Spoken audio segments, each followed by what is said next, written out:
पूजा सबकी करो, लेकिन जीवन में इष्ट एक बनाओ। हम लोगों से यही गड़बड़ी हो जाती है। कभी हनुमान जी के पास जाएंगे, 2-4 महीने पूजा करेंगे, लाभ नहीं मिलेगा, छोड़ देंगे, फिर राम जी को पकड़ लेंगे।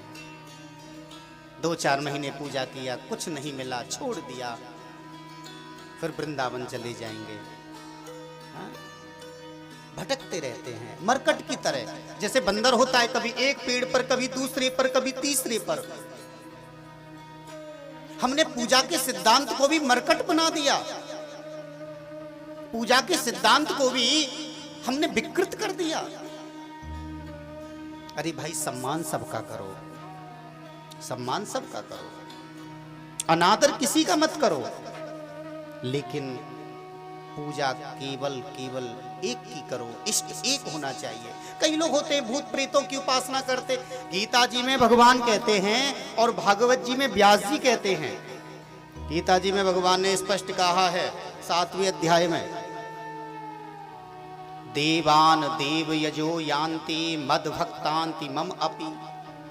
भगवान कहते हैं अर्जुन, जो मनुष्य मेरे जिस स्वरूप का चिंतन करता है, जिस स्वरूप का भजन करता है, मैं उसका स्वरूप वैसा ही बना देता हूं। कुछ लोग भूत प्रेतों की पूजा करते हैं, आराधना करते हैं, देखने में वो भी भूत प्रेत जैसे लगते हैं। जो राम जी की सेवा करेंगे, उनका शरीर भी, उनका चेहरा भी राम जी जैसा लगेगा।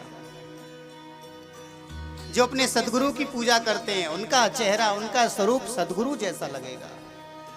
भगवान कहते हैं कि जो अत्यंत घोर देवता हैं, उन घोर देवताओं की जो उपासना करते हैं, हित्वा भूता मुमुच्छवे हित्वा भूता।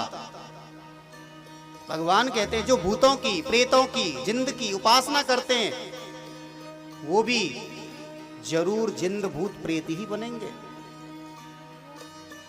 अरे भगवान की उपासना करेंगे तो भगवान का बैकुंठ धाम मिलेगा, राम जी की पूजा करेंगे तो राम का अयोध्या धाम मिलेगा, कन्हैया की पूजा करेंगे तो कन्हैया का वृंदावन धाम मिलेगा। और भैया भूत प्रेतों की पूजा करेंगे तो भूत प्रेतों का धाम ही मिलेगा। मैंने बहुत लोगों को देखा है, उनके शरीर में भूत प्रेत जिन्न देवी दुर्गा सब आ जाती हैं, सब आ जाती, दुर्गा भी, काली भी, सरस्वती भी, हनुमान जी भी, राम जी भी।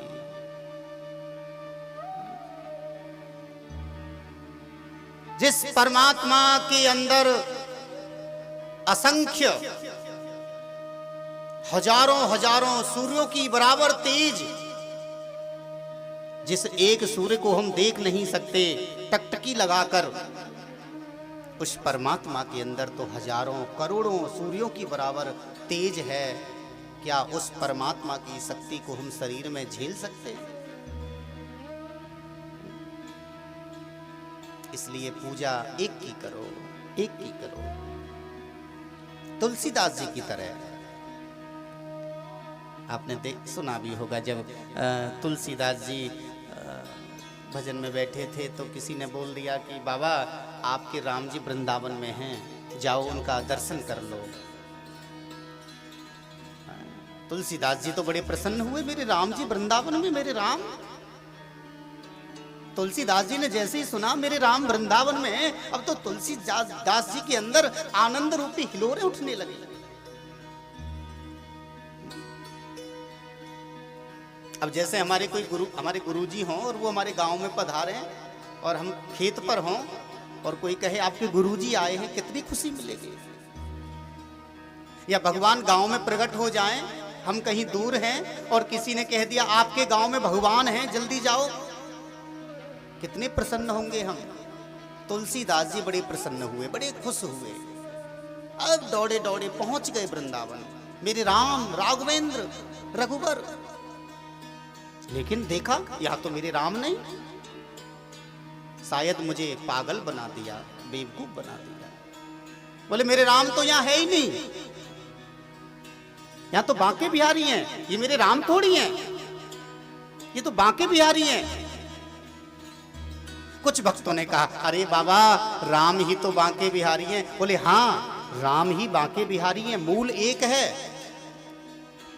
जैसे जड़ एक है और उस पेड़ के अंदर कई शाखाएं होती हैं, ऐसे मूल तो एक है, परमात्मा तो एक है, लेकिन उसकी शाखाएं बहुत हैं।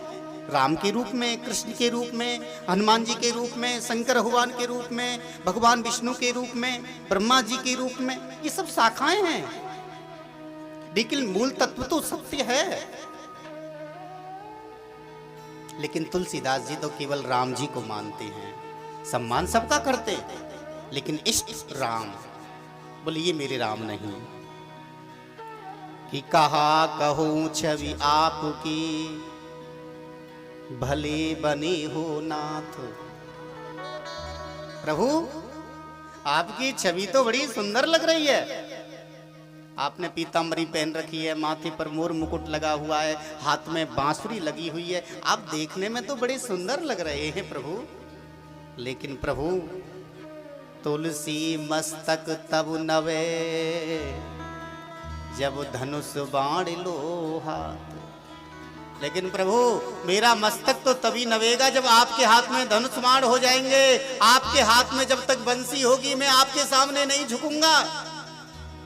मैं तो तभी प्रणाम करूंगा आपको जब आप अपने हाथ में धनुष बाण ले लोगे। और भगवत प्रेमियों, उसी समय बांके बिहारी ने अपने हाथ में धनुष बाण ले लिए और तुलसीदास जी को राम जी के स्वरूप में दर्शन दे दिए। कहने का मतलब, आप यदि अपने इष्ट में मजबूत हैं, आपके इष्ट यदि शंकर भगवान हैं और आप यदि हनुमान जी के मंदिर में जाकर अपने इष्ट का दर्शन करेंगे, अपने स्वामी का दर्शन करेंगे, तो मुझे विश्वास है हनुमान जी के अंदर भी आपको शंकर भगवान का दर्शन होगा।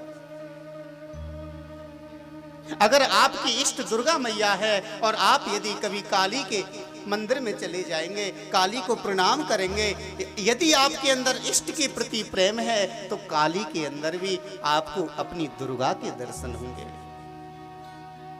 भगवान कहते हैं अर्जुन से गीता जी में कि अर्जुन अनन्यास चिंतयन्तो माम ये जना परुपासते तेषां नित्य वियुक्तानां योगक्षेमं वहाम्यहम्। अर्जुन, जो अनन्य पूर्वक मेरा चिंतन करता है, मेरा स्मरण करता है, अनन्य का मतलब ना अन्य से अनन्य, जिसके जीवन में एक के सिवा कोई अन्य ना हो।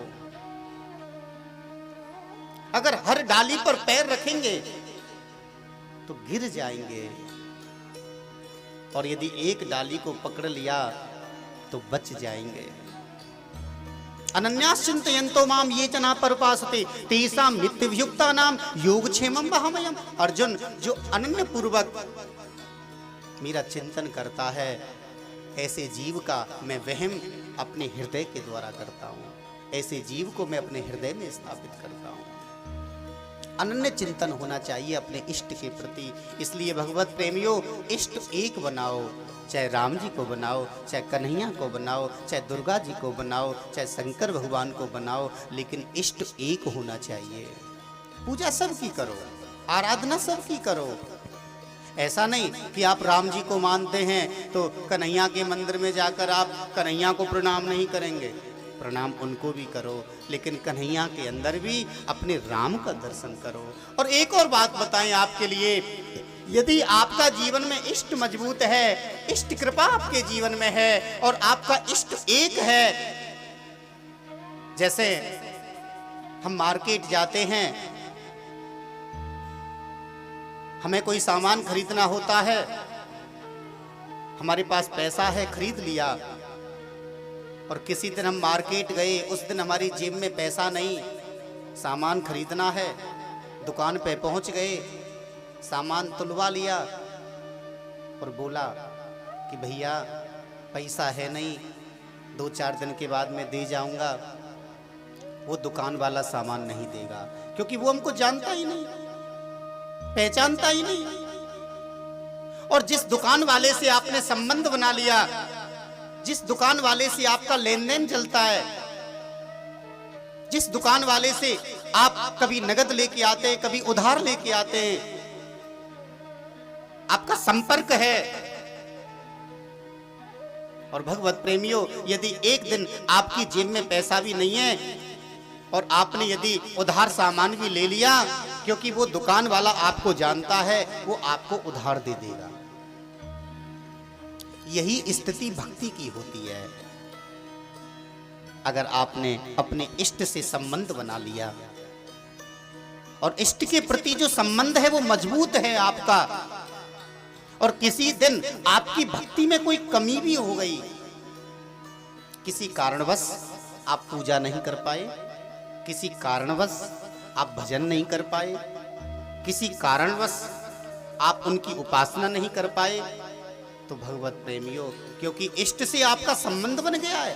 जैसे दुकान वाले से संबंध बन जाता है, दुकान वाला हमको उधार भी दे देता है, उसी प्रकार से इष्ट से हमारा संबंध बन गया। जब संबंध बन गया, भक्ति में कोई त्रुटि भी है, कोई कमी भी है, तो वह इष्ट उस कमी को माफ कर देता है, माफ कर देता है। इष्ट के प्रति प्रेम होना चाहिए, भाव होना चाहिए।